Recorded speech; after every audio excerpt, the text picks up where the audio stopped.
Hello, everyone, and welcome back to the Noman live stream. Tonight, Noman is very excited and very proud to be hosting one of the live sketch sessions for Lightbox Expo, which started this week. So welcome, everyone, from Lightbox Expo. I'll be your host this evening. My name is Adam Hartel. And the little reel we just introed with, just so you can understand what Noman is. We are a 3D art school located in Hollywood, California, and we specialize in training artists for careers in games, film, and visual effects. So with that, without any further ado, I just want to take care of a little bit of housekeeping. We are streaming live tonight, both on Twitch as well as Facebook Live and YouTube. And if anyone watching tonight is in need of closed captioning, you can go ahead and head over to our Facebook Live feed where you will have the option for closed captioning for this evening's stream. So this evening, we are going to be having a live sketch session together with a fantastic artist who I'll introduce in a moment. We're going to be doing an action character design sketch, and I'll have the opportunity to interview our guest while they draw and do some cool stuff. So I would like to introduce our artist this evening, and that is Casey Kuo. And let's see if we can just get Casey's screen up on the stream here. Let's see. There we go. Perfect. Hey. Hi, Casey. How are you? Hi, I'm good. How are you? I'm doing good. It's great to have you with us this evening. So I should mention for those of you tuning in, unfortunately, Norm is not able to make it this evening. I know that he was advertised as a part of this evening's session. We are still waiting on Rad Sikris to join us, and we'll see if they're able to make it. We know how it goes. All of these artists that are going to be on these streams are working artists, and sometimes 4:30 p.m. on a Friday is crunch time. So if Rad's able to join us, they'll be able to jump right into the canvas with us and do this. But in the meantime, Casey, we are going to be sketching an action character, correct? Yeah. Awesome.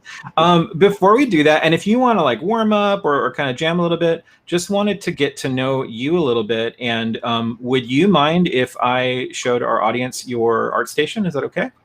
Oh yeah, of course. I'm just going to bring that down onto the screen that I'm sharing. It should be showing up for everybody now. There we go. So you actually have some really fantastic, very action-oriented art. And could you just tell us a little bit, I mean, you're a storyboard and visual development artist, but could you just tell us a little bit about yourself and what you are doing in art, both professionally and personally? Sure. Little introduction. Right now I'm doing storyboards. That's predominantly what I do for work. Professionally, on my free time, it's more, right now I'm still in this mood of like movement-based studies and really trying to like, it's like, I feel like it's like a low frame rate animation. It's like a half step between animation and storyboarding. Kind of, that's what I've been doing in my free time, as well as climbing. But, oh, cool. Yeah. And other introduction, was it an introduction about myself? I was like, yeah, just anything you want to share about yourself is fine. We're all relaxed here. Yeah. Other things. I mean, wow, I should have had a bit more coffee before jumping. No worries. I mean, I'm just going to show off a few more images from your art station, then we'll go back to the canvas. Go right ahead. I'm just in love with trying to capture movement as best as I can, and that's kind of like the through line throughout my work between personal and professional work, capturing movement, but also having fun with anatomy. I think that might be a little nice encapsulating shorthand. Oh, this is a great image of yours to show here. I'm showing this almost devastating narrative, but there's a happy ending. Almost. It's really cool. She's got her priorities. It's from personal experience. Save the boba. You got to save the boba tea, right? Hells yeah. No, it's personal experience. I used to longboard across like my college campus all the time, but my narrative was never that successful. It was just face plant, everything went anywhere, everywhere, but I wanted to make it a little more positive. Gotcha. Okay. All right. Yeah. So those of you who are watching and are new to Magma Studio, this is a really cool cloud-based collaborative drawing platform that was developed for Lightbox Expo last year. And it's kind of like an online version of something like a Photoshop. A lot of the usual suspects are here in terms of tools. As you can see here in the interface, you've got a lot of very familiar things, different kinds of brushes that you can use. Just to let the audience be familiar with what we're using here, you can definitely go check that out at magmastudio.io. And there's even an opportunity to use it for free, like start up a free account so that you can mess around with it and maybe collaborate with some friends online. I know a bunch of people are going to be using Magma during Lightbox Expo this weekend. So we were potentially, and we may still potentially be 2 artists tonight. But Casey, I was thinking in terms of a prompt. If it's going to be you and Rad, I was going to let you 2 fight over who's going to take the hero and who's going to take the villain in our story here. But I figure since you're here, you get first choice. You can pick whichever you want. And do you want some ideas to bounce off of? Should I throw out some genres or things yes, like that? please, genres, please. But I might do a villain. I think I might. Villains are awesome. Has to do a villain. Like I'll be like the villain that's scheming, and if Rad wants to come in last minute as like a hero to defeat. Awesome. Otherwise, we know what happens if Rad doesn't show up, then the villain wins. Yeah, if Rad's too late, I take over the world. Yes, precisely. Quite literally, like Casey Kuo will have taken over the world by the end of this stream if Rad doesn't show up. That's what's on the line. Yeah, I mean, okay, is that such a bad thing though? No, I feel like there would be a lot of really cool changes, right? Like milk tea for everyone. That becomes immediately like a human right. Yeah, exactly. Yeah. All right, so I'll tell you what. I'll start bouncing around some genre ideas, and feel free to reject or accept anything I say. But this is just to sort of get the ideation going. So I'm thinking, why don't we genre bend a classic fairy tale?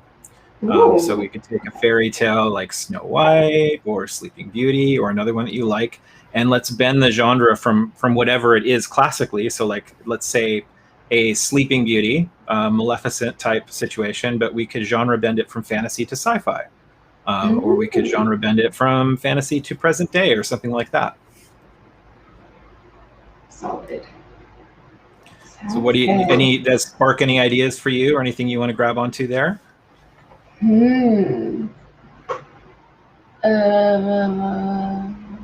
see. Would be fun to draw. Do I want like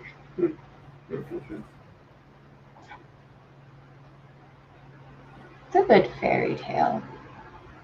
Does anyone have any thoughts? Oh yeah, and we have got folks in the chat, I should say. So anybody maybe if they want to pick a fairy tale.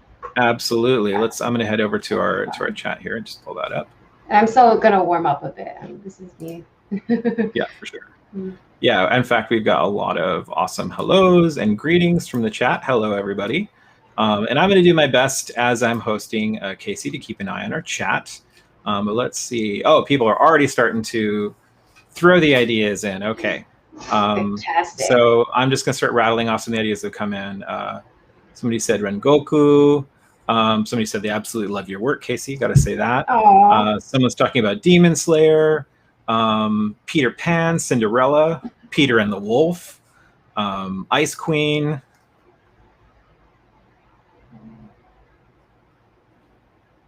Oh, we've already got a ton of people here. It's great.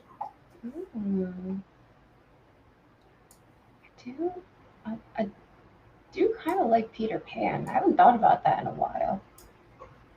Well, and we can be as liberal with the prompt as we want. Like even if the prompt just gets you going in a certain direction and then you just want to like take it over and do whatever you want with it, like it's just here to serve you as the artist. Fantastic. This is your production. To quote Bob Ross, you are in charge here. You are in complete control. Yeah. Oh dear. Oh my. Somebody else said Pinocchio, Dracula, Jack and the Beanstalk, Jack and the Beanstalk. the Seven Jack. Dwarves as ninjas. Wow, that's a cool idea. I like that. So would the seven dwarves then be like the bad guys, or are they the good guys? Yeah, they could be like a That little might be clan, a like a clan of clan. Well, ninjas. yeah, like Snow White is the lead of bandit ninjas. Ooh, I About, like that. That's I think that awesome. might be fun. Let's do it. I think I'll do that. You got a lot of characters to iterate now. I know, but it's almost like if one's not going too well, I can jump onto another. See, you've thought this through. That's great. um, that's my approach to things. Actually, that's kind of why I like storyboarding a lot. Is something's not always working. I'm like, I can move on to a little, like if I have something in mind for another section, sometimes I just jump there and then try to link the two together. Yeah. Storyboarding's amazing because it's kind of like, if you're going to do a complex painting or even a character, like to do a little thumbnail helps you solve a lot of problems and come up with your really big ideas in something that's easy to manage. So I've always been fascinated with storyboarding because that's what you're doing for like the entire production. Yeah. All right.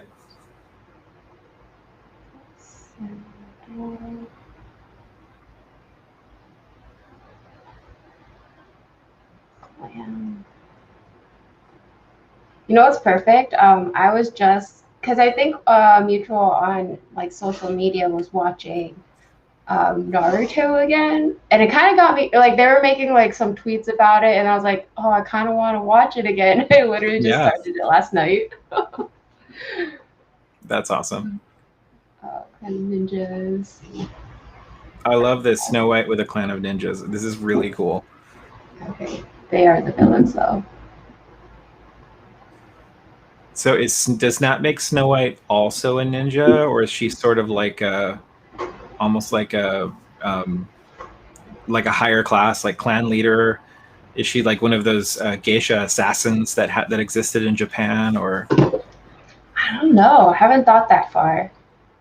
And I'm just here to nerd. I'm here to nerd out. I'm just gonna nerd out on everything you're doing, and I love that because for me, it's like it's really hard not to keep. It's like when I'm drawing, I'm always like trying to expand on a narrative, but sometimes it just starts from like one little statement.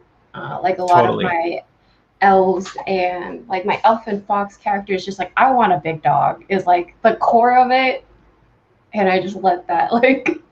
Yeah, exactly. Bleed into everything.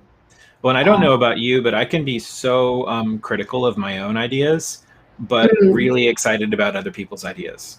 Like I'll hear somebody else say something and I'll be like, oh, that I can totally see that. Whereas if I think of it, it just feels like I have to shoot it down. I do that. I get that feeling a lot. But I think what helped me at least was very much not, I don't know, like sometimes I try to talk to myself like I'm talking to my friend instead. And be like, you wouldn't say that to another person. You wouldn't be that mean. And then awesome. I also like to think of myself as like, if I kind of enjoy it, it's like I'm normal enough as a person. Someone out there, an average amount of people should also hopefully enjoy it. Mm-hmm. Yeah, it definitely helps the more like other peer artists you get to know. It helps to bring things into perspective because you realize that some of the challenges you deal with in your own thinking, like everybody deals with, and it lets you have a little bit more of a realistic outlook. She's still a princess, or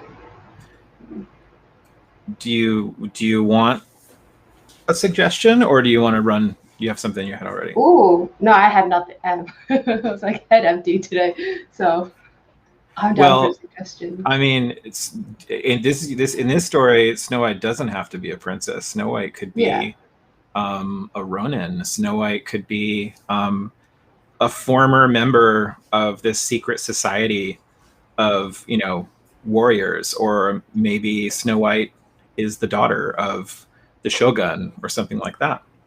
Yeah, that's what I was wondering. Like she's daughter of someone important to this particular group of people. Might be. Oh my god. I don't know how people do it, like And talking and drawing at the same time. oh, and you feel free just to draw away. Just make yourself comfortable. Oh, but I'm like kind of nervous, like, when knowing that people are watching. So then when I get nervous, I like just nervous chatter a bit. So I'm gonna just ramble, but it's just more like, wow, people can do this for a living, do this more. I do this like once a year, like talking and drawing. Sure. I've tried it a couple of times and it's not easy. Some people find it really easy. It's like, for me, it's two different parts of my brain. It really is. So yeah, riffing, because I can be here to riff with you. So riffing on this idea of like, is Snow White a princess, or is Snow White the daughter of someone important? We could totally flip the script, and because if Snow White is the villain, well then maybe the in the traditional story, the queen that's jealous of Snow White and who is the villain and wants to destroy her, maybe now the queen is the hero, and Snow White is here to challenge and usurp the queen.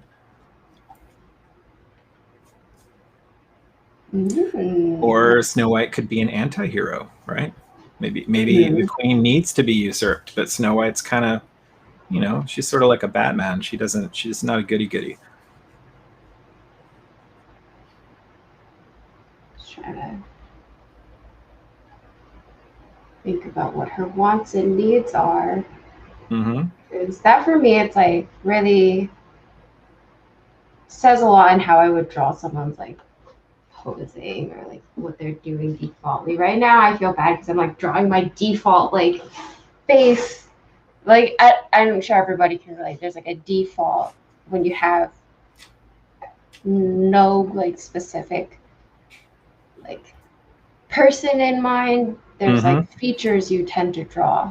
These are let's throw it to the chat. So chat, if you want to rattle off some popcorn ideas here about what this Snow White that we're talking about, who is leading a clan of 7 dwarf ninjas, what could her motivation be? What could this particular Snow White be here to do?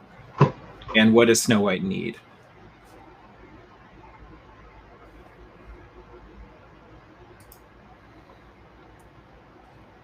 This is great because this is kind of the stuff that constantly grappling with at work. Ah, somebody suggested vengeance. Vengeance, pain. Yeah. Does she like to inflict pain? Get the formula for the poison apples. Oh, I kind of like that. That's cool. Infiltrate the castle and get the formula for the poison apples. Oh, okay. I like this. I like this food motivated. Yeah, super cool. Task. Somebody else said maybe her kingdom was stolen from her Mad King father. Ooh. But she becomes a witch herself. Whoa. Ooh. I think we got a story. We got a story on our hands, guys. We do. Okay, I'm gonna write this down before it's a little too far ahead. Okay. So we got I love it. I love it when artists are disciplined enough to write on their canvas like what they're thinking. I have to constantly remind myself to do that because my brain will just go, and I will have gone through like 10 ideas and have forgotten 5 of them. Oh, for me, it's like I feel like I can't hold too many thoughts in my head. But you're smart, right? You don't hold anything in your head that you don't have to hold in your head. All right, so Snow White's stealing the poison apple formula. Like the becoming a witch thing. Becomes a witch. Ooh, I like this idea of like because I mean, ninjas, I'm kind of thinking 14th, 15th century Japan. So what would a witch be like in that genre, in that time period? Okay. Kind of 14th century Japan. Are you looking up some reference? Yeah, unless you have some right off the bat. I was just like, oh, what kind of outfits are they? Oh, totally, yeah. And if it's easier for you to leave image on another monitor, go for it. Otherwise, if you want to cut and paste a few things that you're working from on your canvas too, however you like to work. Solid. So let's see. Waruja says her father was going to marry her off to neighboring shogun's son, but she rebels and seeks to take over the land of the neighboring shogunate. Okay. Now I got a better idea. Okay, I feel like she's not messing around. This is like her backstory that we're giving her. So I think like I want to draw her like already like I've taken over. Someone else said they're kind of getting a combination of the new Mulan as well as 47 Ronin. Those two films, they're getting those kind of vibes. Ooh, I actually have not watched the new Mulan. New Mulan was great. I really liked it. I feel like part of me was like I think I was like emotionally like I'm okay without watching remakes of or like reimaginings.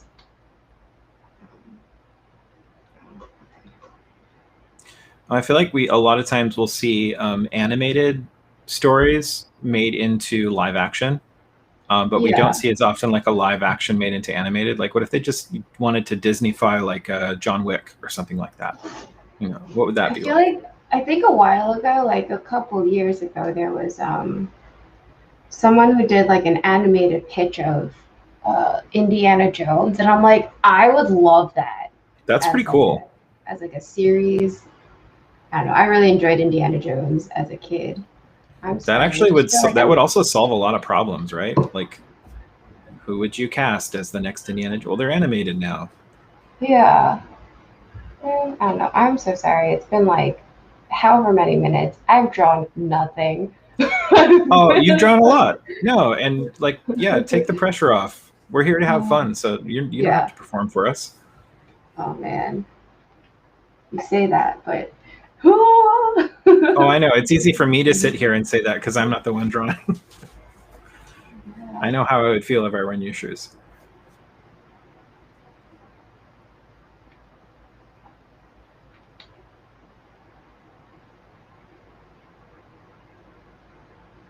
That's what. Oh. Yeah. Oh yeah, somebody brought up Star Wars Live to Star Wars Animated. That's a good point. Like, what is it? Star Wars Visions, or I'm trying to remember. It's that series of anime projects around the Star Wars theme that's going to be released. Ooh, that's exciting. Yeah, it seems really cool. John Wick singing. Oh my god, that'd be delightful. Oh, it's a musical. Wow. You mean like John Wick would be like a Disney prince and have to break into song like every 5 minutes?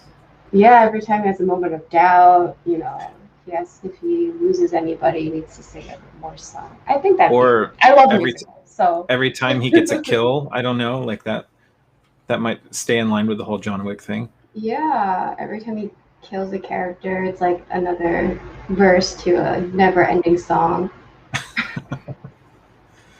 So somebody already thinking about the Seven Dwarves, and they were thinking maybe each one could be a master of a different weapon, kind of like the Ninja Turtles. Oh, okay, that's good, because I was thinking what I had at first thought was like each one was themed after a different fruit. I don't know why. I think I'm hungry. Yeah, I think so. Thing. But I like the weapon idea, and I was like when the idea of the Seven Dwarves as ninjas. When you mentioned that, I immediately thought of like that's really cool because each dwarf in the original story has this, you have sleepy, grumpy, whatever. But what would that personality be like as a specialist, right? Yeah. For the one thing they do really well.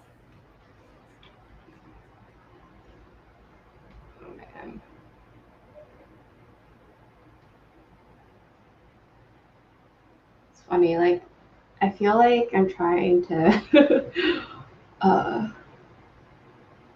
I've been in like a rough thumb phase on boards, and it's just like everything is just blobs and lines. I'm like, wow, do I know how to draw a real figure? Well, yeah, we get into these different modes, right? Like we're using a specific type of skill for a project for a really long time. Mm-hmm. I know that for me, I jump back and forth between ZBrush and Photoshop quite a bit. And sometimes just getting my brain out of one program's interface into another, like all my keystrokes are wrong. And It's such a struggle. It makes you like doubt everything you've done. It's like Oh, let's twice. see. I don't know if I'm pronouncing it correctly, but Waldo suggested, like, riffing on the Seven Dwarfs characteristics idea. Like, what if Sleepy, instead of being sleepy, uses sleep darts? Like, that's Sleepy's Ooh, specialization. I like that. Yeah, I love it when you can crowdsource ideas like this. Like, things just come together really fast. Yes, especially I'm Grumpy going could on the have a really spot big here. hammer. Big hammer. Nice. What were the other ones? So what are the doors' names? There's Happy, That's a good Sleepy. question. And if you want to take notes for me, because Okay, I'm mine down. I was actually just going to open up a tab and be like, what are all the Seven Dwarfs names? Let's see here. I'm going to get this tab open and just do a little research window. usually I would take notes on like a little notepad or like a sheet of paper I have underneath like my keyboard. But I realize if I do that, none of you'll see it. All right, I'm going to do a little screen grab here.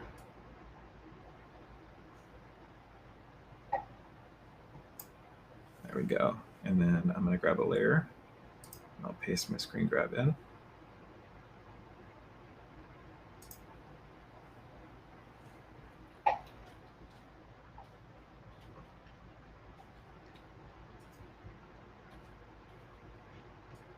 It's over here. So here you've got the names of the Seven Dwarves off to the right here. Awesome. Bashful. Would it be something that can bash things? Or Bashful could be a master of stealth. It's Ooh. Bashful wants to hide. Uh-huh. Ooh, like extra stealthy. Like they do like that like shadow arts shit. Ooh, sorry. Oh, yeah. Sneezy could be a demolitions expert. I'm thinking like explosive sneezes. I think that's good. I like that. I like the idea of Grumpy just having a big hammer. I think that's awesome. Can he have like an absurd amount of hammers tucked away? Like when I was playing D&D for the first time, I played a half orc barbarian, and it just like through the character like descriptions and based on like I picked barbarian, at the end of like my character creation, every time they had the option of like choosing a weapon or something that I could like armor up with, I just kept answering with axe. Because like any possible option, I was like, I want to see how many axes I can get. By the end of it, I had 7 axes. I was like, you're just carrying them around. That's great. I don't know. Just imagine like having, because like axes are like kind of like big, so I'd imagine it's just like not easy to carry a bunch of it, but it's like comical if you can just happen to have a bunch of these large fish. Sure. Oh, I love playing D&D because there's so much. I think there's a lot of character inspiration in that game. Or even just taking like a character design you've whipped up in D&D and then saying, no, I'm going to draw this character. Totally. I actually enjoy like listening to my friends play more because I realize like I'm not good at the like in the moment reaction, very kind of response things because I'm like I struggle being myself every day, much less make up decisions for an imaginary character.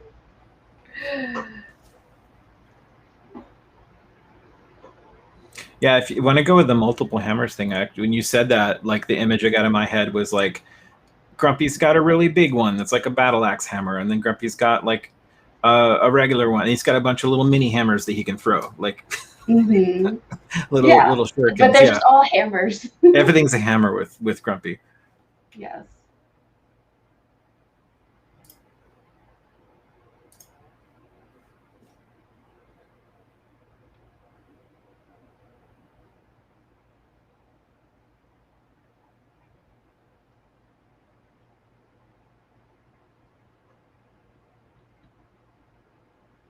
I like how you're like the character already looks like lean but tough. Yeah, that's kind of sly. That's my jam. I think right now that's like my fitness goal is to be like lean but like buff.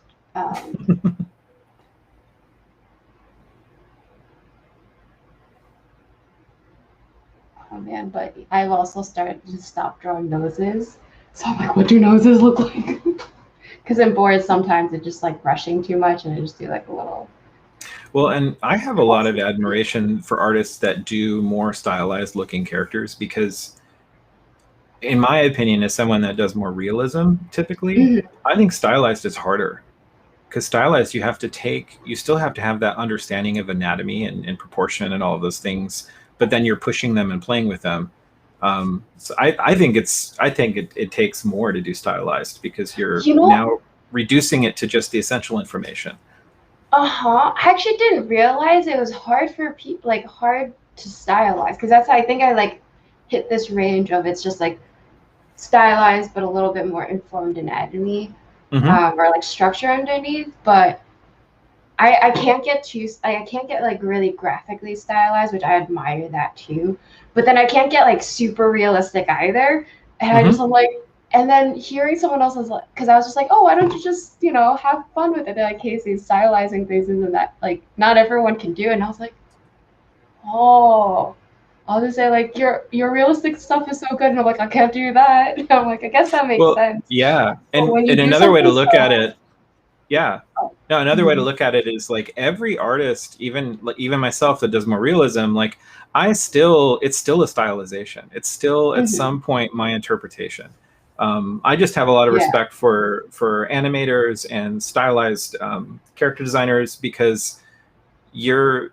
It seems like by definition you're omitting a lot of the detail that would normally be there in the anatomy. So you've got to come up with a shape that sums all of that up, or a shape that communicates both a feeling and an idea, but also that the human brain looks at it and says, "Oh, that's a human body. Like that works."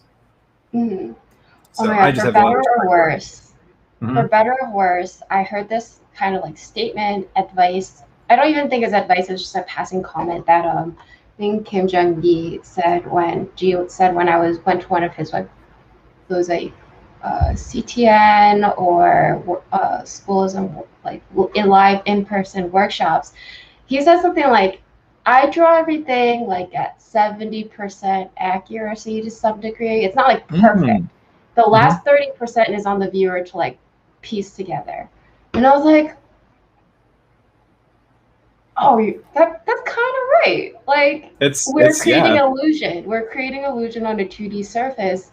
Half the thing is letting like part of it almost at least it was like I don't know if I say these things to myself to like give myself some freedom or forgiveness, or at least when I'm creating something I'm not like being too harsh, because I feel like if you're too harsh to yourself you don't end up having fun. And I know when I'm not having fun it translates really easily into my work, and then you can tell I was like not having a good day. So I don't know, it eased a little bit. I'm like, oh, as long as it's like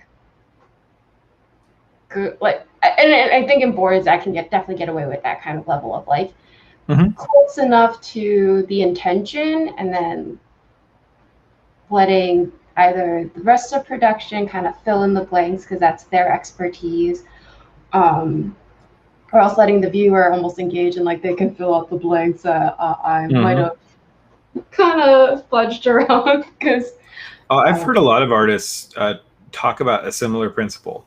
And I mean, even if you take it to painting, right? Like one of the classic early pitfalls to fall into as a younger artist is to feel like you have to immediately make all the detail that you see in front of you, either in your reference or what you're working with. Whereas, mhm, was it Nathan Fox, who I took his schoolism class on composition, mhm, and he just presents it really really well. He breaks it down into like you give the audience what they need, but not more. So that there's not visual confusion happening. So I can totally see that from a character standpoint too, like going from landscape to character. Like give people what they need, but I think the brain likes the feeling of filling in those blanks. It's almost like mhm. you feel like you're a more of a part of what you're looking at. Yeah, and I definitely feel like there's like a giddiness that you get when you're like, oh, I got it, got it. Yeah, totally, I totally. like I understand kind of what they did. So for anybody who is joining us that wasn't here from the beginning of the stream, we are streaming. Gnomon School is hosting tonight's stream, which is we're with artist Casey Kuo, and Casey is working on an action character. They're making essentially a Snow White leading a band of a clan of ninjas set in ancient Japan. And some of the ideas they've been playing around with are Snow White becoming a witch in this setting, maybe trying to steal the poison apple formula from the queen, just sort of bending that classic fairy tale into a totally new idea. You guys in the chat, please feel free to interact or ask questions. We've been reaching out to the chat from time to time for ideas and stuff, but we're just here to hang with Casey as they draw, and pretty much nerd out on art together. Thinking might as well have the apple. I almost forgot about that aspect of it. Oh yeah. Like, wait, no, I like it.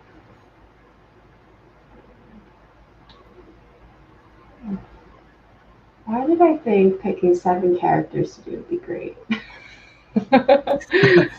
That's okay though. Like even if all we get to is Snow White, like the audience. Well, I do like this narrative. Everybody's homework is to go home and draw those seven other characters. Hells yeah! And if you do, please let me know. Tag me in it. I want to see this.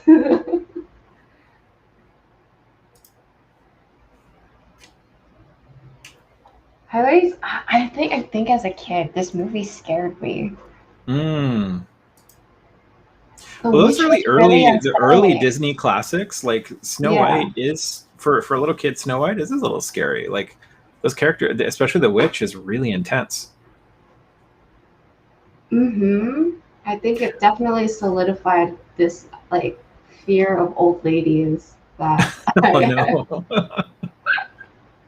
I'm never over, but as a small child, did it affect your relationship with your grandma or something? Like after you saw that movie?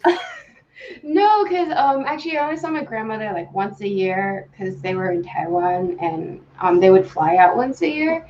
And at that point, I think her features were like not as gnarly or not as like spindly. So it wasn't as frightening, but they were also like strong matriarchal women. So I was also just a little intimidated either way, but I don't know.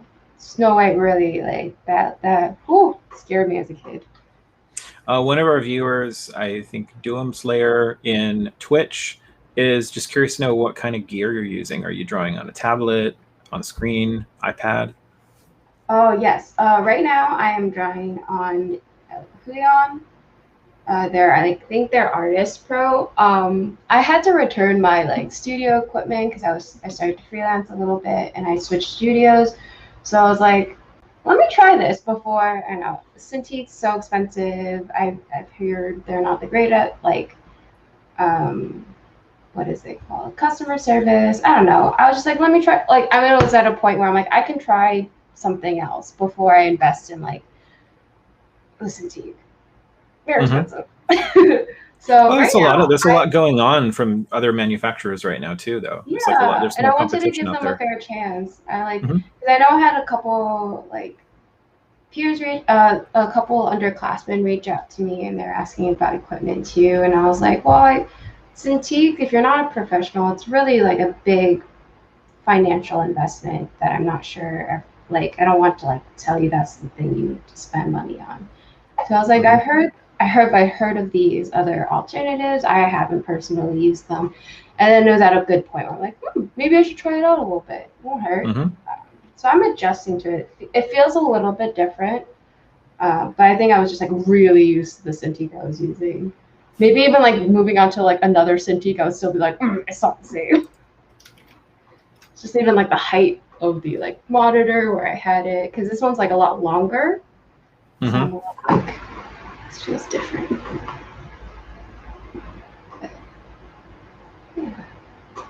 I like this vibe we're getting with our Snow White here. Cheers. Now, coming over the right shoulder there, is that like the hair gathered back, or is that part of the costume? Yeah, I think it's the hair. I think I intended it with the hair, and I don't know how I feel about it. We'll see. We'll see. Still, maybe throw some color. I kind of want to still use like Snow White from like the Disney, like the yellowish Mm-hmm. accent, like primary colors stuff. I want to see if I can give some. Oh, just in answer to Jack1231 in the chat and Twitch, you're asking some questions about Gnomon. Tonight's stream is we are partnering together with Lightbox Expo, so it's not so much a stream specifically about Gnomon. It's more about just getting in and doing some art together as a part of that awesome event. But you can definitely reach out via the website if you want to know more about that, and an actual human being will respond to you, which is pretty cool because that doesn't always happen these days when you reach out through a website.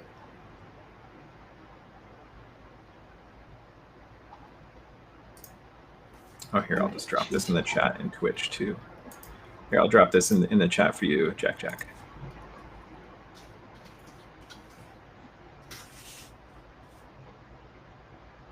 I'm also such a fan of like very angle pointed, like shoulder accents. Oh yeah. Oh well, I mean, Japanese costume. You're in the land of that, so. I know. I just saw that. I'm like, wait, I love that. I want one day to have like a suit or like outfit thing that has that kind of like pointed shoulder thing. Mm-hmm.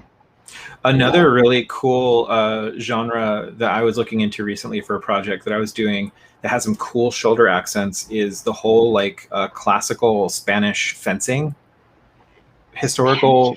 Yeah, because like they had these really cool doublets that they would wear. They had this really awesome like piping on the shoulders that was like part of the padding and stuff. Some really cool forms there. How do I merge down?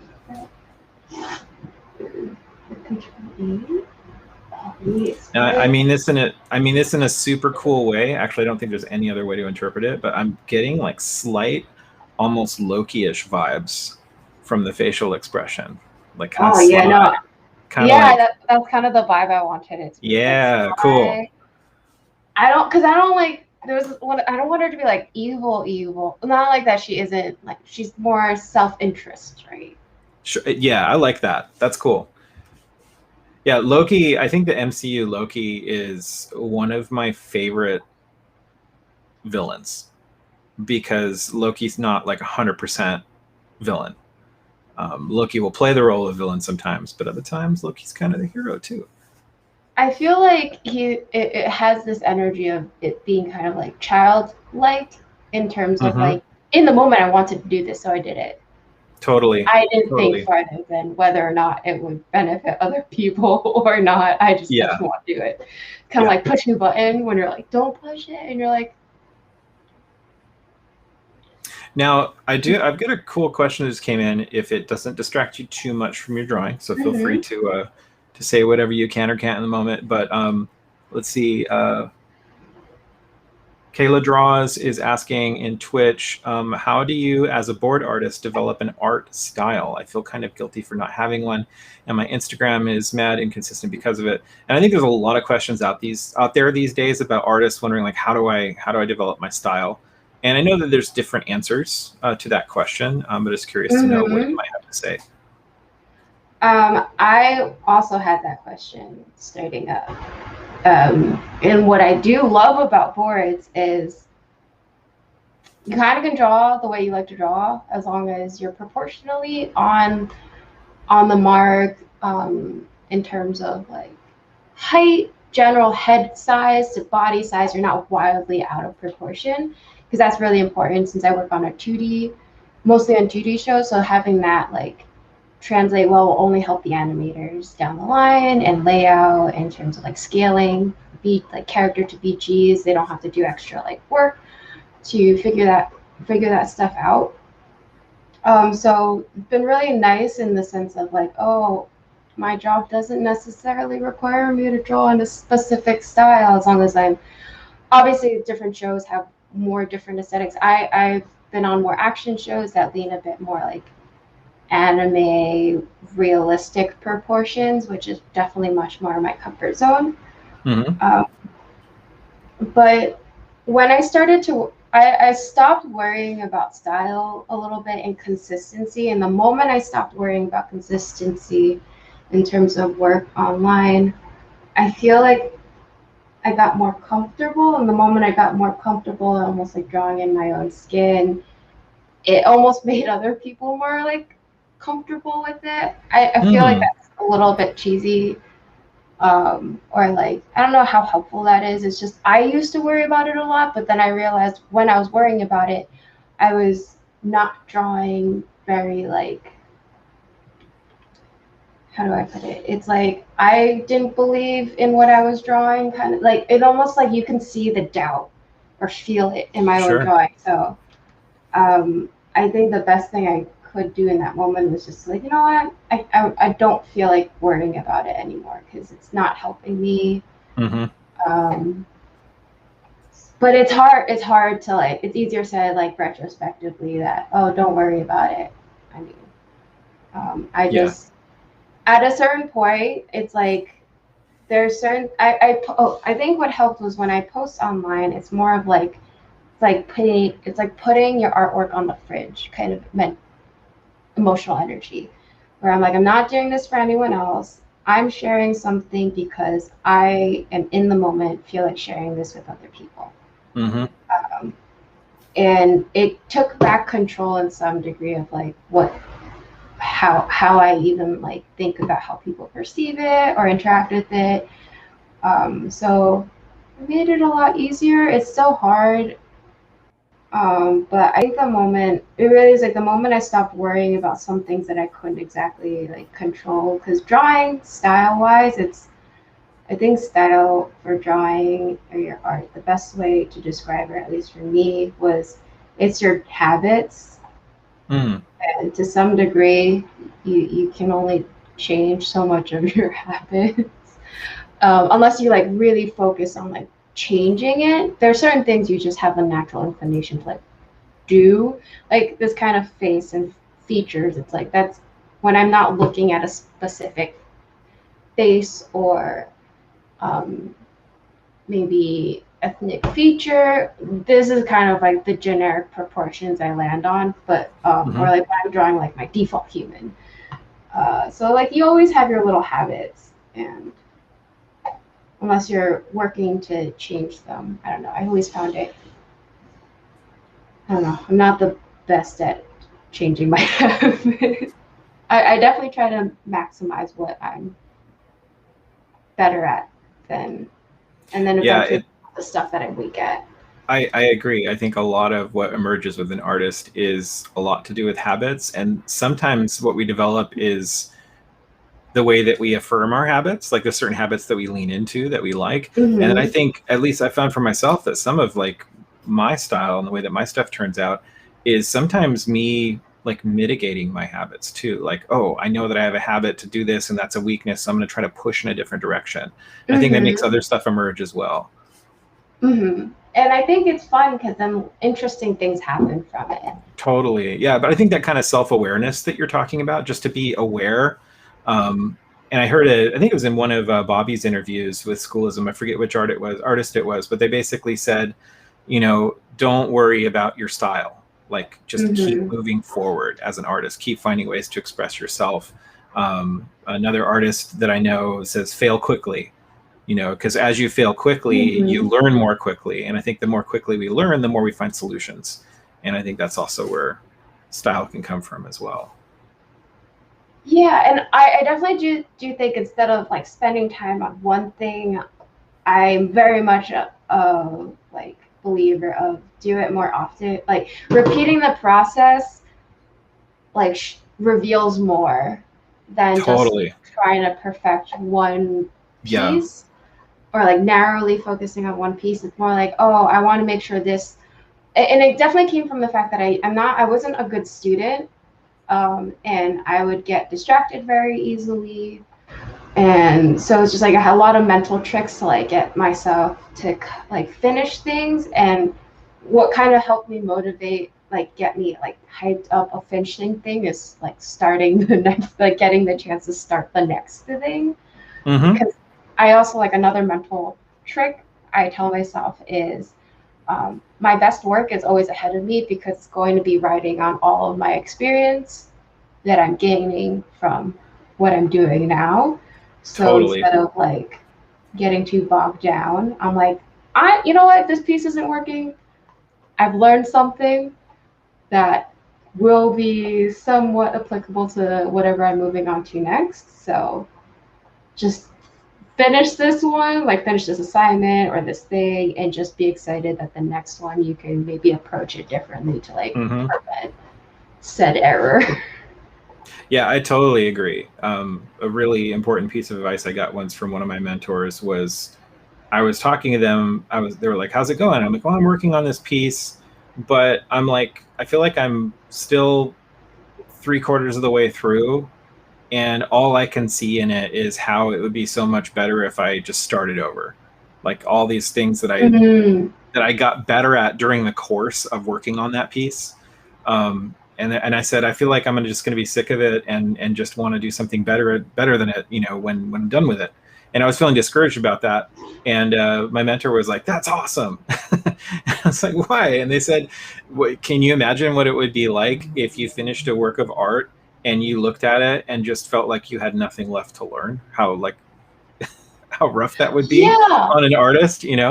Oh, totally. That's what I want to hear. When I think when I was first coming up, like hearing some of my old like instructors at college or something, they always the way they talked about something is always like talking about something they did in their past that they're always like kind of comparing themselves to. And I could feel, Mm, and I don't know if they were just jaded or they're just cynical, but I'm like, I want to avoid that because like yeah.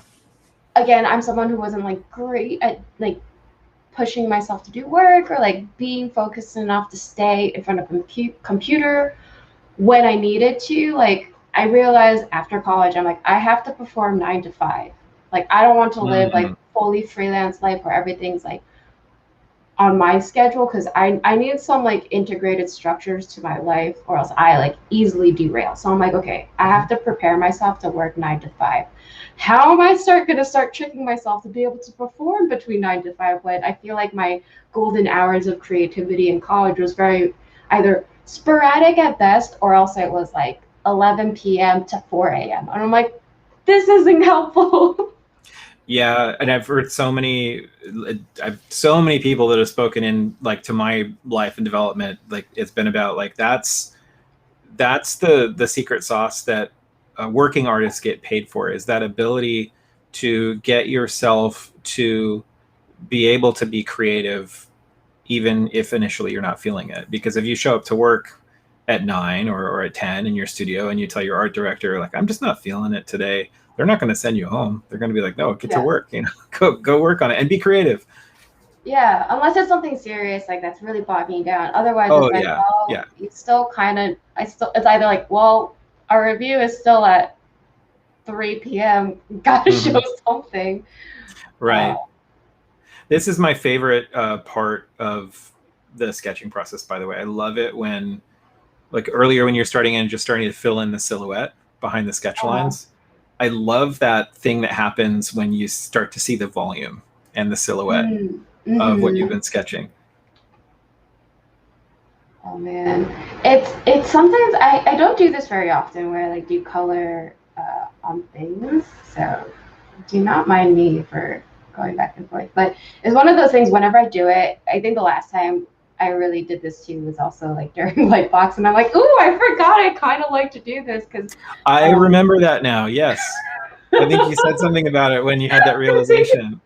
Yeah. because it's like boards. That's all. It's like that is my professional job. And then I've never experienced the kind of, well, I mean, I'm also like, I don't think I've worked on that many different productions, but still, it's like boards. I am some different level of exhausted at the end of the day. That wasn't Mm. the case when I did design work.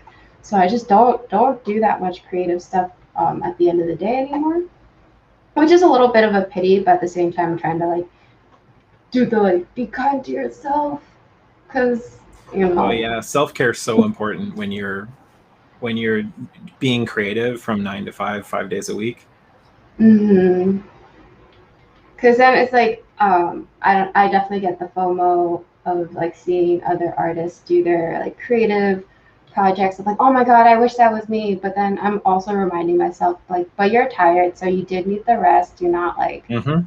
take that away from yourself. Just Yeah, celebrate what other people are doing, and one day that'll be you. Just this is not right now. It's okay, and it's okay that it's not right now. totally. Well, and it's kind of, you think about it, it's sort of an act of creativity in and of itself, like choosing when to rest. I mean, we don't get Mm-hmm. bent out of shape when we have to stop and sharpen our pencil. Like Mm-hmm. sometimes you need to sharpen your pencil, so you have to stop drawing to do that. And I think it's the same thing with self-care. Yeah, for sure.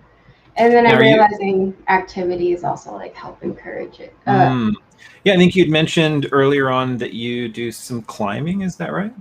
Yeah, I've been getting into bouldering and indoor bouldering a lot lately.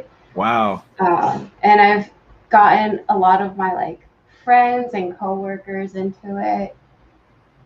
At least like get them to try it, and then they're like, "Oh, this is fun," and I'm like, "Yes." So you're gonna keep doing it with me. Yeah, and it's interesting. So many people I know who are animators or they're very much drawing characters in motion. They tend to have some sort of a hobby that is like very body oriented, like very like really getting into your body and feeling the movement of it. Because I know that that's what you're doing when you're animating. You've got to like really feel what the character's doing. Oh my god! And if they aren't, I highly encourage anyone who wants to do boards or especially anything that's like movement based, like find an activity you really like you can like get into that is movement based, because for Mm-hmm. me it like really helped me start to think like, oh, the character's like being thrown in, instead of just constantly only relying on like references I can find online. Sometimes I'm like, I think I problem solve through like, how did it feel when I like fell off the wall and landed and had to tumble? It's like, oh, it's like I'm just Mm, trying to like think about how like my body hit is like, oh, if it was like yeah, my shoulder landed first, how did the rest of my body went like into the ground? I don't know. It's just like I think it, oh, like the body awareness that you start to have to like get better at the activity you're doing helps me problem solve some like drawing poses that in the moment I'm the type to be like, not that I don't need references, I do need references, but sometimes I'm just like, I think I kind of got it. And then sometimes it's just like, oh, it'll just be quicker if I took a picture of my hand instead of, yeah. I'm like, how is like holding something? I don't know. Totally. No, But I think there's those visual references, and then there's the reference of I had uh, somebody call me on something once. I was working on a character that was like it wasn't a really extreme pose, but they're just sort of standing, and I was mm-hmm. asking a senior artist for their critique on it, and they were like, "It's a cool design, but why don't you like stand up and try to stand that way?" And I Uh-huh. got out of my chair and I tried to stand, and I was like, "Oh, I can't do it." And they're like, "Yeah." They're like, "Now you know what you need to fix." Yeah. No, I 100% think having some sort of physical activity is, I don't know, it was very helpful to me. So, Mm-hmm. um, Now, are and you? also I free see you're references. bringing. Oh, go ahead. Sorry. Oh, I said also then free references, because we've been recording each other climbing just to see our progress and Mm-hmm. if there's something that we can work on. And then I'm like, oh, I realized I haven't drawn the back muscles as like specifically as this, or I haven't like seen how like climbing, Oh how the back yeah, and like how much that's rad. mobility that like scapula gets. And I'm like, Mm-hmm. huh, this is interesting. And I don't know, it's like free reference. Totally. No, and it's like a circle too, because I noticed that when I started paying more attention to studying anatomy in my art, Mm-hmm. the more conscious I was of like my different muscle groups. Like I would do something, I'd be like, oh, I'm like straining the trapezius right now, or whatever it is. Like you just, there's like this experiential knowledge that's so important. I was going to mention Yeah. earlier, it looks like in her costume, I see you're bringing in, are you sort of bringing in some of those blue hues from the, Yeah. going after like trying to incorporate some of the colors of the traditional Snow White? Yeah. Mm-hmm. I don't know. I was thinking I, s- I was exploring this idea of having her head dipped in like this black ink, but I don't know if Mm. I like it. Well, Like we bird started claw doing ink. it, and I was intrigued. I was like, "Ooh, what did she have to do to get that apple?" So I was like, oh, what if it's like she has these like I don't know. Maybe it's like this shadow goop that protects her hands from the Oh, poison okay, apple she has to touch. yeah. My brain is. Well, if I That's remember honestly, I think. correctly, Ooh, go ahead. I was just gonna say I don't know if it's in the Disney one or like one of the uh, Snow Whites that I watched. Like the queen or the witch like dipped the apple in something to make it poison. I think. Yeah, yeah. I think she did. So, I don't know. Ooh.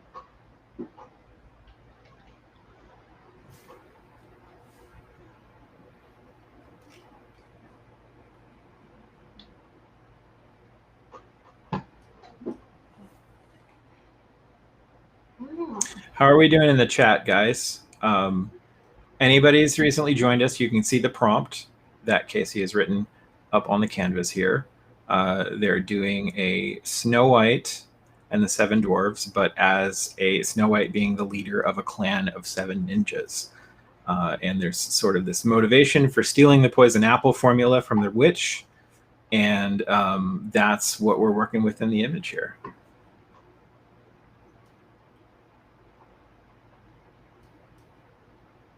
Any other questions? No questions yet. Just patch notes man just said, I love all of this. Oh, you're getting some Yeah. nice love in the chat. Casey is Def's one of my favorite artists. I love seeing their process. As in, there's not a real process. You just try things. No, you have a process. What I did recently, I was drawing with a friend in Magma, and what I liked about getting into Magma was Magma can do a lot, but like, I mean, Photoshop has so many options of what you can do. And I like that feeling of kind of just stripping things back and like just doing some painting and drawing with a few layers. Mm-hmm. It felt really free and playful to not have to worry so much about how am I gonna do this non-destructively for my production workflow and all this stuff.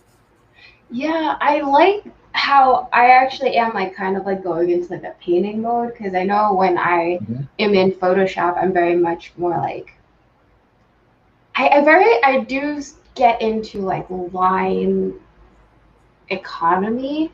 Mm-hmm. And then to a degree where I feel like I stop letting myself having like too much fun with this kind of like really sketchy lines. Not that I forget that I draw like that more naturally, especially on paper. Because Yeah. when I draw digitally and when I draw on paper, it's like different. I just have like a different mindset. Mm-hmm. So it's just like, oh, I'm forgetting I kind of like to do Yeah. more loose J.A. stuff. Blastoff on YouTube is saying that they like the stained fingers too. So you Yes, got I think I saw it as like a fashion or makeup like Pinterest post, and I was like, I remember, like I kind of viscerally remember it, but then I'm like, I don't know if this works here, but I'm gonna try it anyway. Yeah, totally. To answer your question, Kelsbell's 95. They're just asking, did you guys seamlessly just riff off a bunch of ideas at the beginning of the stream? What gets your brain juices flowing? Yeah, that's exactly what we did. Casey and I just started talking about some ideas. I mean, and we've come so far from like initially what I imagined the prompt would be, and that's a good thing. So we're just riffed back and forth, and we took some ideas from the chat. So like, yeah, if you want to get your idea juices flowing, I guess all you have to do is like have a chat with like a couple hundred people in it, and just ask for ask for ideas. There's a couple hundred people in it. I think that right now we're like 225. I think. Ah, No pressure, just relax. wow. I was cleaning out some boxes recently and came across some drawings I did when I was like a kid, and it just reminded me of how much I didn't think about doing things properly when I was drawing as a kid. I was just playing, just having fun, getting ideas out. Yes, I miss that feeling. I don't allow myself to feel it, even though I tell myself like, "Oh, do you remember how great that feeling is? You Hmm. should look for it again." But then it really it's like that production mindset of like I need to be efficient, I need to like Right. output something that I mean really great to have for work, but when it like goes into your personal time, you're just like you can let go a little bit. You can Hmm. let go a Oh little yeah. bit. But no, it still doesn't happen. Yeah.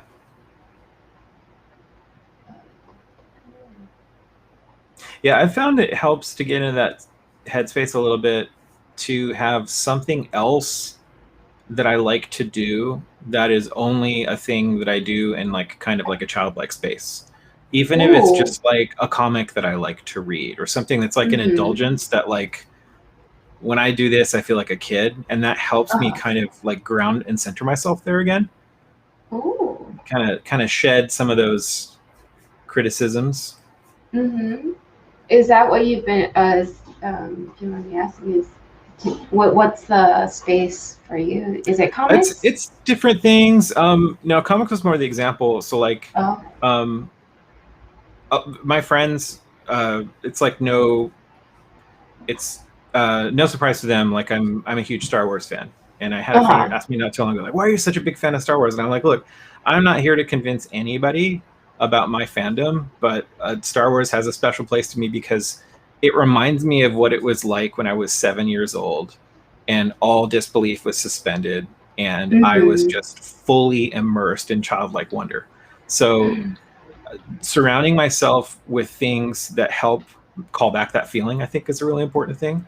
Uh-huh. um, and sometimes it's just like giving yourself permission like once a week to just do something irresponsible, something that Mm-hmm. is like, not worrying about making a good use of your time, but just like, you know what, I am going to drive over to this comic book shop and I'm just going to hang out there and look at graphic novels and, quote unquote, waste time.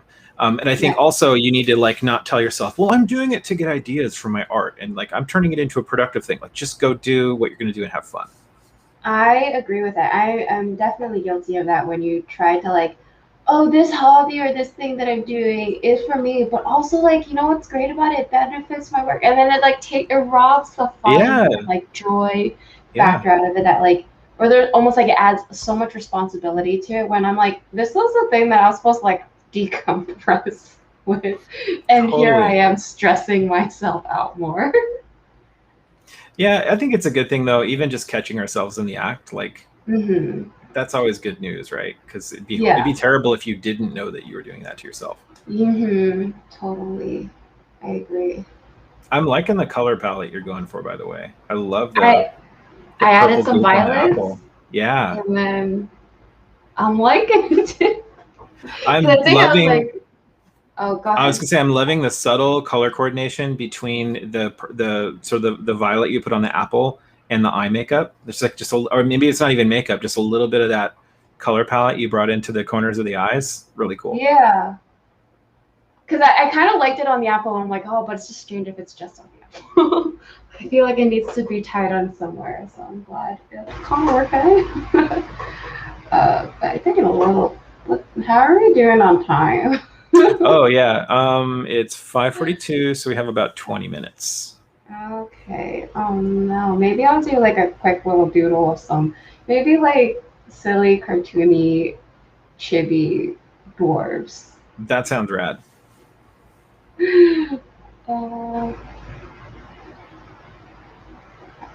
Uh, Let's see. Jack 1231 is asking in Twitch, and I know that sometimes this could be a hard question for artists to answer because every project we've worked on is like a child. But what's been one of your favorite projects you've worked on or been a part of, like kind of like a highlight for you? I think this last one that I was working on, it's called,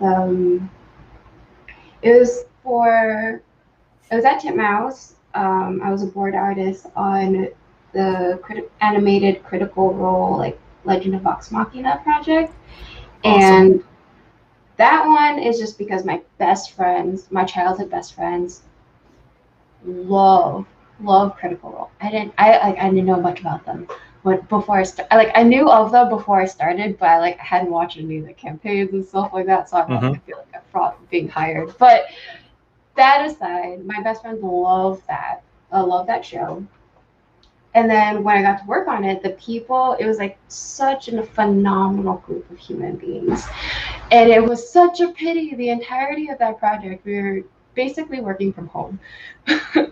So it kind of was like bittersweet because it was a really, I couldn't have asked for a better crew to be with having to work during a pandemic, because now we're all like mostly friends. Some of them climb with me. We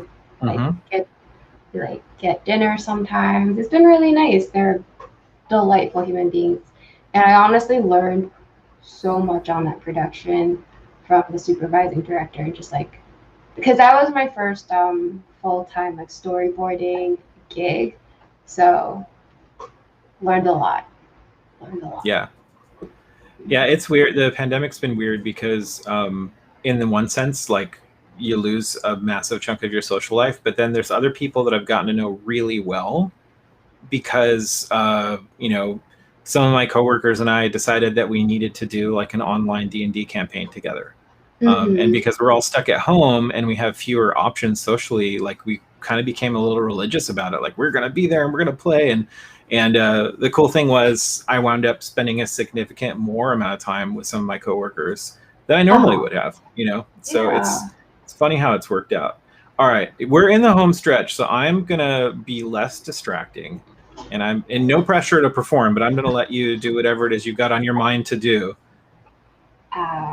We decided Sleepy. Wait, no, Sneeze. What is it? Sneezy is the pyrotechnics, fire. Yeah, that was one of the ideas that came up. Okay. I'm gonna try and model it off what they actually look like. I don't know what dwarves look like. Oh no.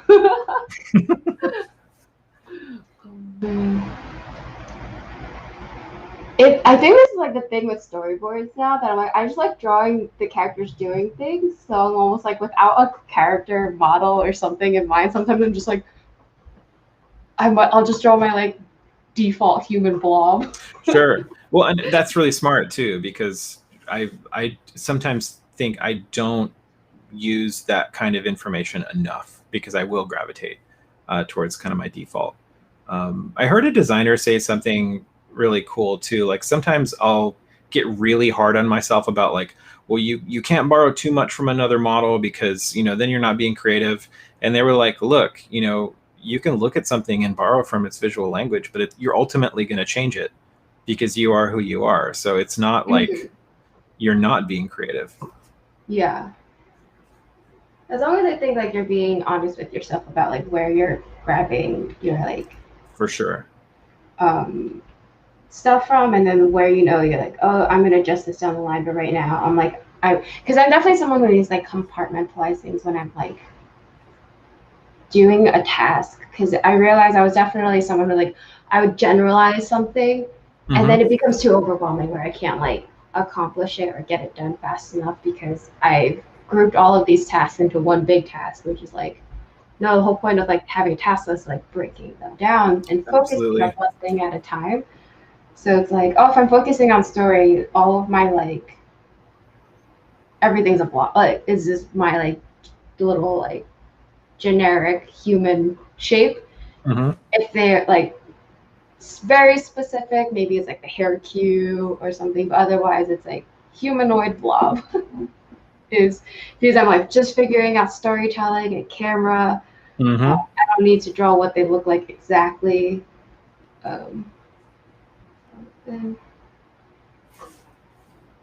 Pyrotechnics, either goggles or eye patch. Both?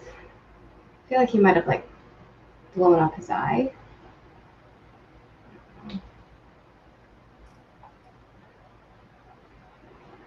Maybe I won't do the pyrotechnics one first. All right. So we're gonna let you concentrate while Casey's drawing. For anybody who's joined us recently, this is artist Casey Kuo, and Casey is having fun working on an action character for us, and they've chosen kind of the villain genre, and have we've sort of bent the fairy tale of Snow White to Snow White being the leader of a clan of 7 ninjas, and the ninjas are the dwarves.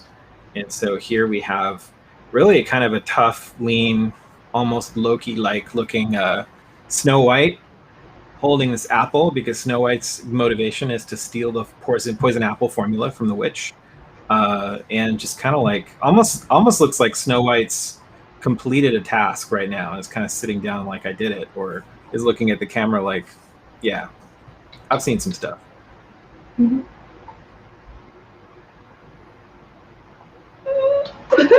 Oh, this is cool. It's like I'm doing Sleepy. I think we said he was doing the shadow arts or something, so it's coming out. Oh yeah. Yeah, this is the whole idea that has emerged through this session. Like, I feel like it's something that needs to be fleshed out and developed. It's a really cool idea. I think it's fun. Everybody should flesh it out. Yeah. I might do this as like a fun little side doodle project. I mean, I feel like I get so many of those. It's like I feel like I have commitment issues to my own projects.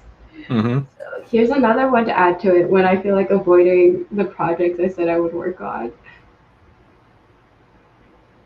I don't know if you do that. Start other projects to.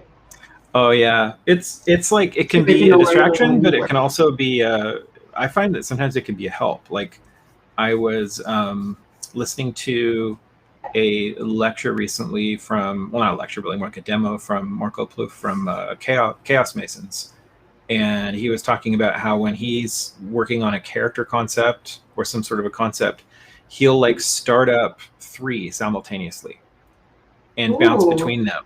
And it just keeps, because like for them anyway, they're like, I can quickly get bored with just focusing on one thing for too long. So it's 3 different ideas that are like 3 different iterations, and they just bounce around. They kind of just carousel through those 3 things. So I think that's definitely where it can be a plus. Oh, cool. One of the things I heard Nathan Faulk say as well was that I think Nathan has like 2 or 3 projects running at the same time to like stay fresh. So like if you're working on one project and grinding on that, and then you start to get tired, like just hopping over to another one really quickly can help kind of jolt you out of that. I like these eyes. Have you finished any of your projects? Huh? I was gonna say, have you like finished any projects you set out to do? I know my problem when I say commitment issue, part of it is it's like I just keep making new ones and I just don't. Oh yeah. You know what really helped me get, because I struggled with that quite a bit. I like for the longest time would start on my personal stuff. I'd start a new fresh idea and I'd work on it while I was really excited about it. When I lost that motivation, it was hard to continue on it. But taking classes really helped me, because it wasn't a job, right? It wasn't like I was getting paid to do this. It was a class that was like there for me to develop what I wanted to grow in for my art, but there were still deadlines. And so it really forced me to push past that point in the project where I'm like, I'm just not feeling this anymore. And you kind of push through that desert. And at least for me, eventually you come to a point where you're like, oh, something's happening again.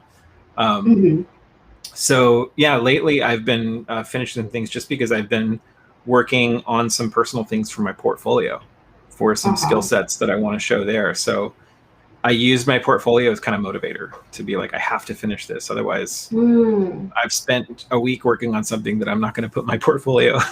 Yeah. Yeah.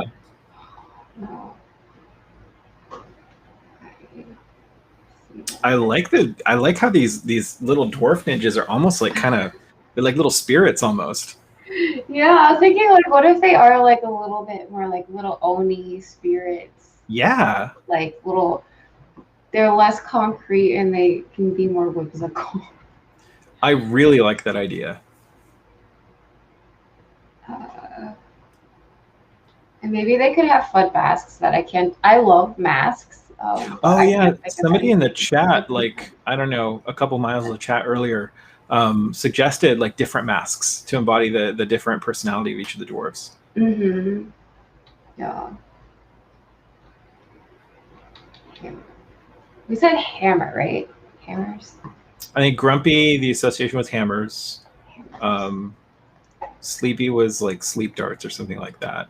Oh. Um, but I mean, hey man, this is your project. You can go wherever you want with it. I'm gonna draw this.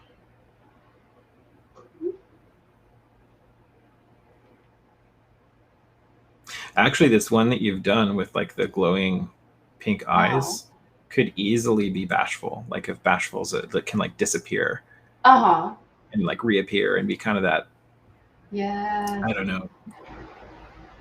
I just like I like how you made the first one feel kind of non corporeal, like kind of ephemeral, like almost like smoke, like can like evaporate and disappear and reappear. I wonder if it's partially because I was like, oh, I want to add some value, but I don't feel like changing the brush, and it's just lighter. You know, But I like the effect though. There's a story about that. What was it? I might be dating myself now, though, but like the G.I. Joe action figures from the 80s. One of everybody's favorite characters or action figures from the first line of the early 80s was Snake Eyes, who they just made a movie about recently, because Snake Eyes was kind of like a ninja. Snake Eyes' costume was all black and had his head covered and all of that, but they didn't originally intend to make that action figure all black. What happened was they were very ambitious with the color schemes of all these new like little characters they were making in these action figures, and they realized they couldn't afford to do all of them that way. So they're like, well, we can either like make all of them kind of mediocre, or we can decide to take one and only use one color. And they decided to take one action figure and only use one color and let all of the rest of them be the way that they had designed. And that one action figure was Snake Eyes. They're like, we'll just make that character like a ninja, just make it all black. And that turned out being like a huge fan favorite. Oh, that's awesome. So, you know, I like when little happy accidents like that. Yeah. Sometimes like you're almost cutting a corner and then you realize like, oh, that's actually really cool. I'm going to lean into that.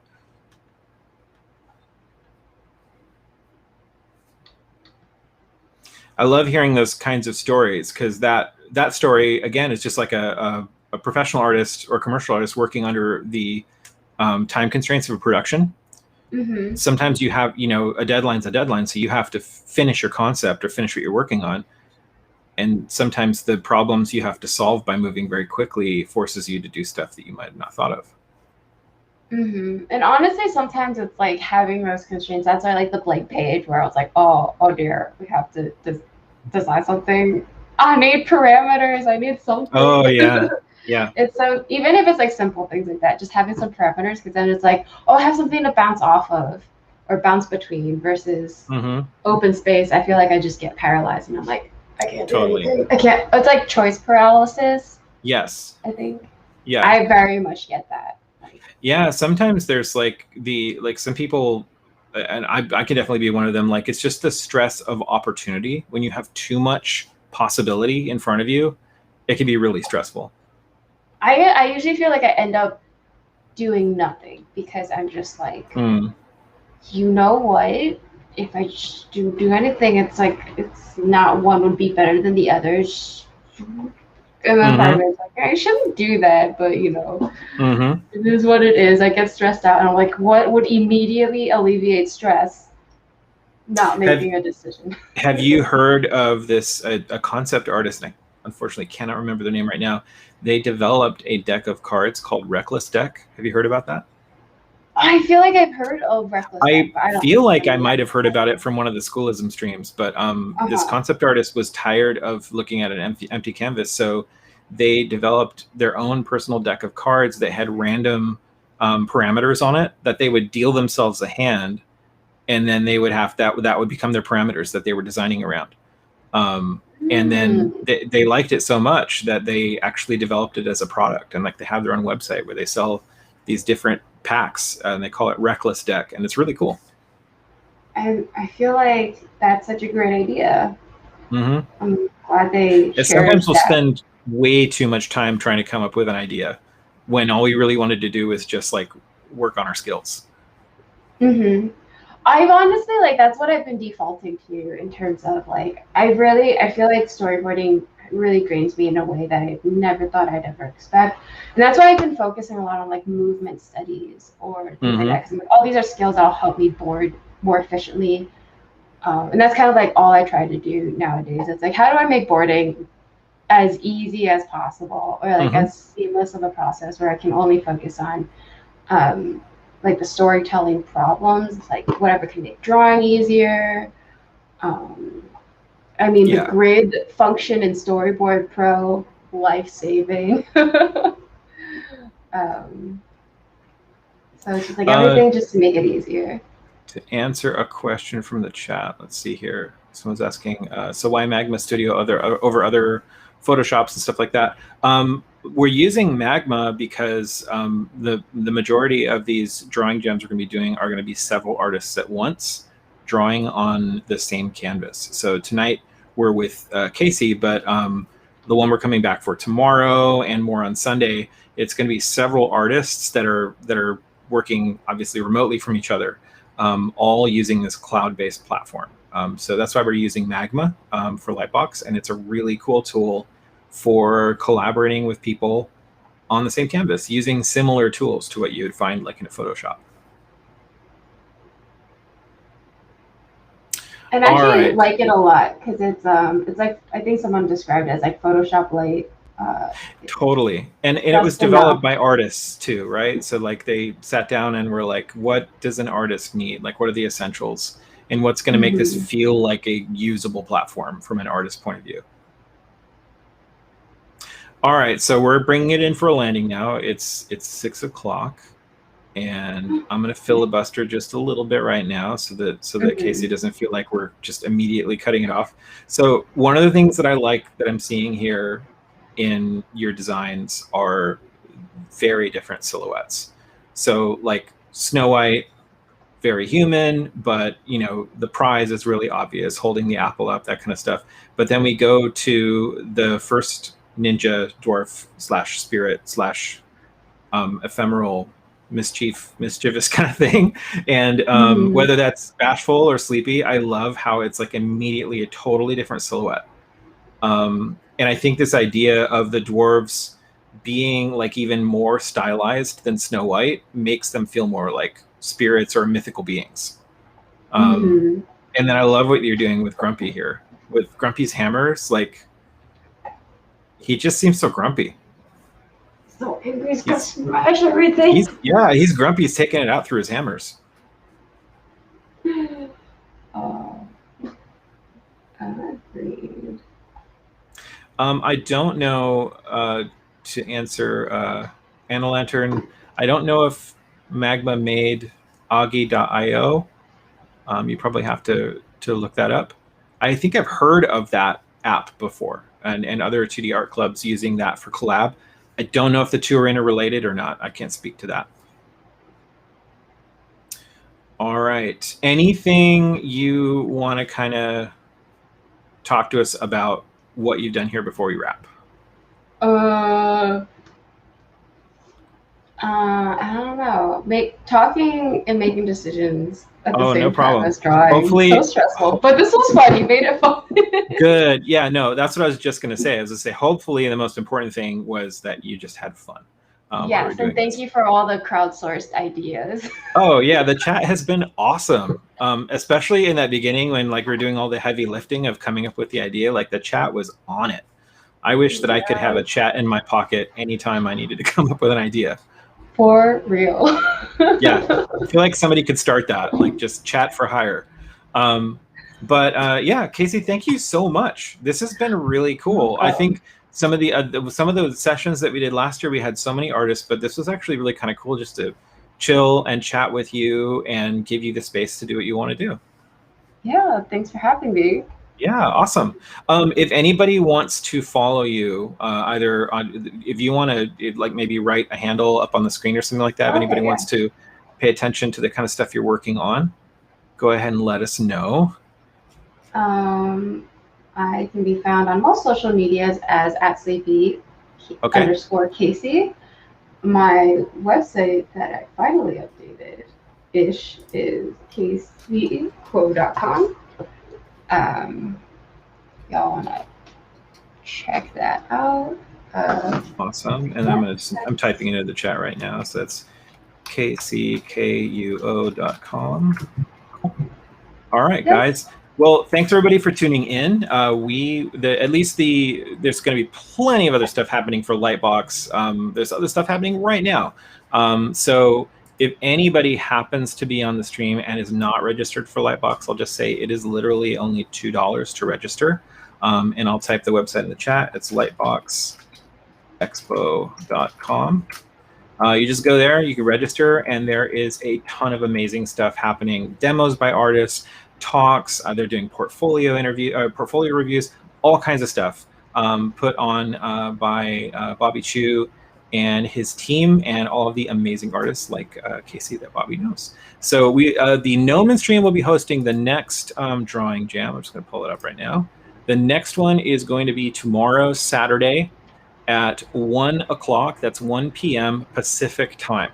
And that's going to be our costume sketch session. We're going to have Mike Uwandi and Philip Boutte Jr. from 9B Collective with us. We're going to have Kay Asadera. We're going to have Imogen Chase, Griselda. I'm so bad with last names sometimes. Strazza Wanata and Carla Ortiz are all going to be with us doing some cool costume design. So come on back at 1 o'clock tomorrow to check that out. And everybody give your love to Casey in the chat. Casey, thank you again for joining us. And we'll see you around soon. All right. Thanks, everybody.